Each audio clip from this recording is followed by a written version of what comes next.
لقد كان لسبإ في مسكنهم آية جنتان عن يمين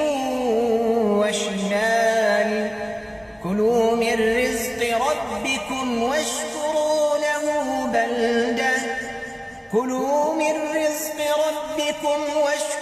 له بلدة طيبة ورب غفور فأعرضوا فأرسلنا عليهم سيل العرم وبدلناهم بجنتين